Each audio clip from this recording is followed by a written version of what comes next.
आज हम लोग आईपीसी की धारा 1860 में जो आईपीसी धारा का जिसमें दंड का प्रावधान नहीं है, देखे होंगे लोक सेवक है या किसी को सामान्य आशय से उसको मदद पहुंचाना, सद्भावना पूर्वक उसको मदद पहुंचाना या उनकी किसी प्रकार का सहयोग करना मिलजुल के, तो वो अपवाद जो है धारा आपको दिख रहा होगा 76 से 95 तक है। देखे होंगे हम सभी बार एक्ट में पढ़ते हैं, सद्भावना पूर्वक कार्रवाई को संरक्षण दिया जाता है या कोई लोक सेवक है किसी की मदद या ड्यूटी के दौरान ऐसा कुछ कारित हो जाता है, उसको अपराध नहीं माना गया है। एक साधारण अपवाद के तहत पूरा इसमें धारा में उल्लेख है। आज का सबसे बड़ा इंपॉर्टेंट और लेक्चर जो है वो है सबसे प्राइवेट प्रतिरक्षा। देखे होंगे कि लोग जो है आजकल सामान्य वाद आता है और बहुत ही प्रचंड मामला है कि किन किन वादों में या किन किन परिस्थितियों में व्यक्ति प्राइवेट प्रतिरक्षा करता है तो उनको कानूनी संरक्षण रहता है। तो आज हम धारा 96 से 106 तक हम देखेंगे कि प्राइवेट प्रतिरक्षा होता क्या है। अब जनरली आप ये समझ लीजिए कि प्राइवेट प्रतिरक्षा होता है क्या है। यहाँ पे सेल्फ डिफेंस की बात नहीं है, प्राइवेट प्रतिरक्षा मतलब आप और आपकी संपत्ति जो जंगम या स्थावर हो।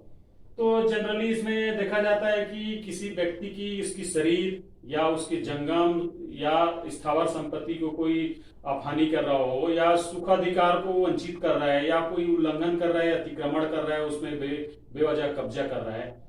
तो उस व्यक्ति को प्राइवेट प्रतिरक्षा का जो अधिकार है ये प्रदान करता है कि वह स्वतः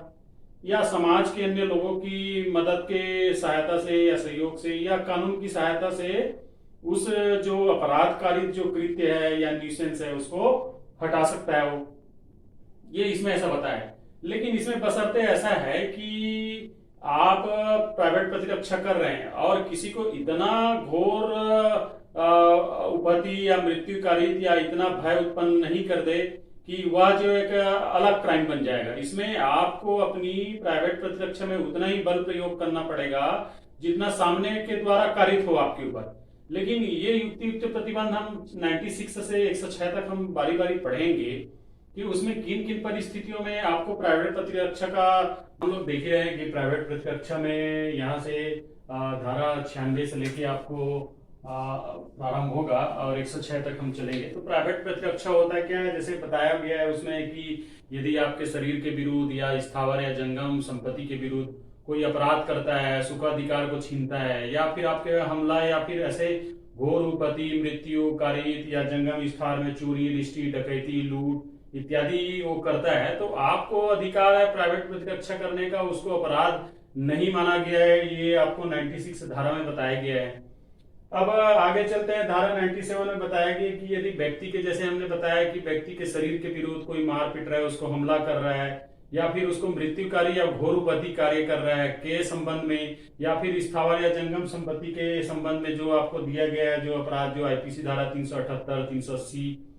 पढ़ते हैं हम लोग, लूट का 391 में डकैती वगैरह का पढ़ते हैं, तो वो भी सब इसमें बताया गया। उसके अगेंस्ट आपको जो उठाया गया कदम वो भी अपराध नहीं माना जाएगा। 98 में बताया गया कि जैसे देखिए क्या रहता है, कोई अबोध है या पागल है व्यक्ति है या ऐसे व्यक्ति जो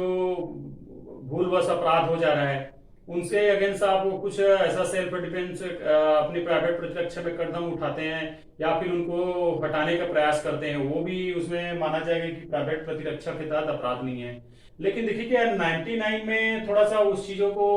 आपको बताया गया, क्लियरिफाई किया गया कि प्राइवेट प्रतिरक्षा किन दशाओं में नहीं माना जाएगा। इन दशाओं में तो माना जा रहा है, लेकिन 99 में ये स्पष्ट कर दिया है कि आप भाई आपको कोई भय कर रहा है या भय कारित कर रहा है या फिर कोई जबरदस्ती आपको शरीर को टच कर रहा है, लेकिन ऐसा नहीं है कि ताव में आके दो डंडा मार दिए या फिर आपको गोली चला दिए। इसका कहना मतलब है कि हम पहले ही देख चुके हैं कि प्राइवेट प्रतिरक्षा में क्या रहता है, उतना ही बल आप प्रयोग करिए जितना उस जो प्रशांति लोक प्रशांति भंग कर रहा है या सुखाधिकार को आपको वंचित कर रहा है वो हट जाए। ऐसा नहीं कि बाद में भी आप पकड़ के उसको मार रहे हैं, दुश्मनी दुर्भावनावश फिर 2-4 घंटे बाद घर में गए या रोड में मिले या कहीं पे उनके अगल बगल आमना सामना होता है तो आप उसको मृत्युकारी घोर उपहति जो उसके हम लोग 20 पढ़े हैं कि उनके अंग का विच्छेद कर देता है, जो प्राकृतिक क्रिया है दिनचर्या है उनके कार्यों को विपरीत कर देता है। या फिर उन दशाओं में यदि लोक सेवक है, देखे होंगे आप भीड़ को तितर बितर करने के लिए पुलिस गोली चालन करता है, आंसू गैस या सामान्य बल का प्रयोग जो सिविल प्रयोग करता है, जो हम सीआरपीसी में पढ़ चुके हैं। तो उन दशा में ये नहीं है कि आप दो पुलिस वाले या मेजर जो उनको सुप्रिटेंडेंट अधिकारी उनको पकड़ के आप मार रहे हो या भीड़ उग रहा हो कि उसको मारपीट कर रहे हैं या फिर उनके ऊपर गोली चला दिए, हाथ पैर तोड़ दिए, तो ये भी वो प्राइवेट प्रतिरक्षा आपका नहीं माना जाएगा, उसको अपराध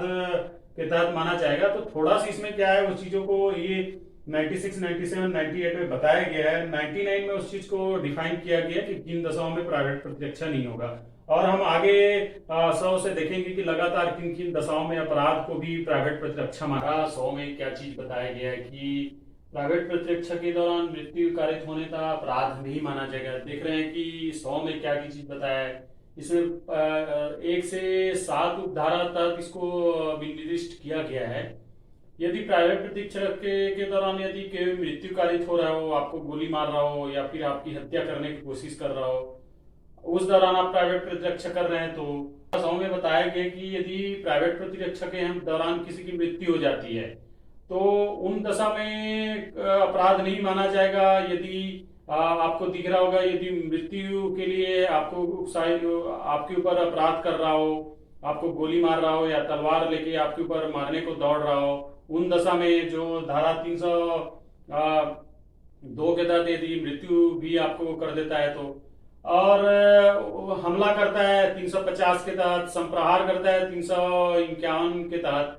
घोर उपति कर रहा है 320, सांग कर रहा है 375 के तहत, प्रकृति बुद्ध यौनाचार कर रहा है जो धारा 376 का से लेके जो ड अपराध में उल्लेख है वहां तक के, बेफरण अपहरण कर रहा है 359, 362, सदोष परिरोध कर रहा है 339 तक के। तो इन परिस्थितियों में यदि कोई आपके ऊपर अपराध करता है तो आप उनको क्या है,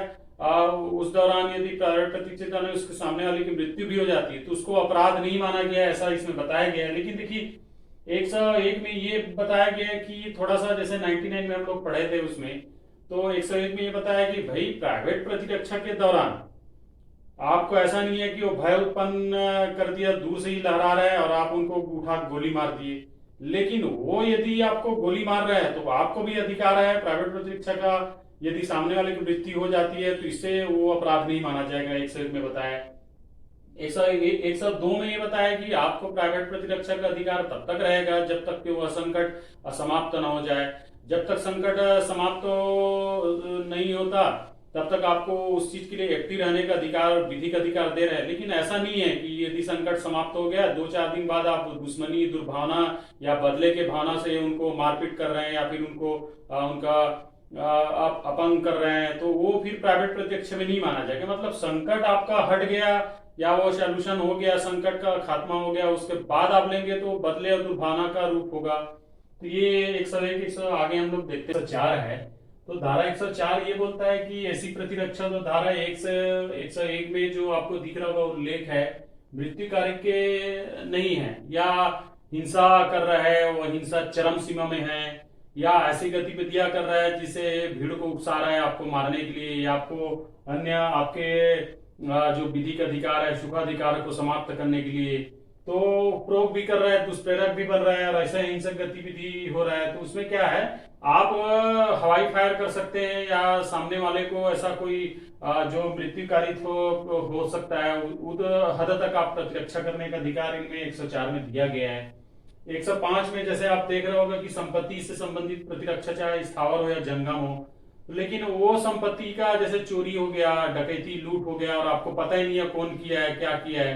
तो उन दशा में आप किसी भी व्यक्ति को मारपीट करना, जो आपको बताया गया है धारा 100 में, उस दौरान आप किसी भी अनजान व्यक्ति को हत्याकारित या अन्य ऐसे अपराध दंड नहीं दे सकते आप जो है। लेकिन यदि इन दशा में हो तो आप क्या करें, स्वयं थोड़ा सा खोजबीन करेंगे कि भाई कौन चोरी किया है, कौन डकैती किया है, या फिर आप पुलिस स्टेशन में जाएंगे या जो न्यायिक प्रक्रिया है उसका पालन करेंगे। कब, यदि संपत्ति स्थावर जंगम हो और चोरी हो, रिष्टि हो, आगजनी हो और आपको पता ही नहीं है अपराध कौन किया है। लेकिन उन दशा में यदि अपराध कारित व्यक्ति को आपको पता चल जाता है, सामने दिखाई देता है कोई चोरी करने आए हैं, उठा के आपको चाकू मार रहा है, तो आप उन दशा में उनको भी हमला करके उन दशा या उसी अपराध के तहत जवाब देने का अधिकार है, ये बताया गया। माने अदृश्य होता है आपके जंगम में स्थावर संपत्ति में अपराध, तो आप उन दशा में विधि की या स्वयं के सहायता से सहयोग कार्य कारित करेंगे। लेकिन यदि प्रत्यक्ष होता है तो उस दशा में आपको पूर्ण अधिकार है कि किन दशाओं में जो 100 में दिया है उन अधिकारों के तहत आपको उपयोग करने का। अब 106 में देखिए, 106 बड़ा विभत्स घटना है और इसमें ये बताया गया कि भाई देखिए क्या है, जैसे मॉब लिंचिंग देखे होंगे, सब लोग मिलके एक भीड़ को मार रहे हैं, उसको जान सहित मार रहे हैं। यदि वो भीड़ आपके ऊपर हमला कर देता है या फिर आपको क्या है, आप अपनी सुरक्षा में कोई हवाई फायर कर देते हैं या गोली चला देते हैं, उस दौरान कोई किसी माने निर्दोष का मृत्यु हो जाता है या उस गोली से उसकी हत्या हो जाती है, तो उन दशाओं को भी इसमें प्राधिक प्रत्यक्ष रूप में शामिल किया गया है। क्योंकि देखिए क्या, भीड़ का कोई शक्ल नहीं होता, भीड़ तो आपको जान सहित मारने को ही उतारू है। तो आप भी जब हवाई फायर कर रहे हैं किसी व्यक्ति से वो टारगेट करके तो किए नहीं है, तो उन दशाओं में भी इसमें अपराध को छूट माना गया है। तो हम देख लिए प्राइवेट प्रतिरक्षा में 96 से 106 तक के, और विभिन्न उसको मैंने टॉपिक को जो इम्पोर्टेंट वर्ड है उसको हाईलाइट किया है। Thank you.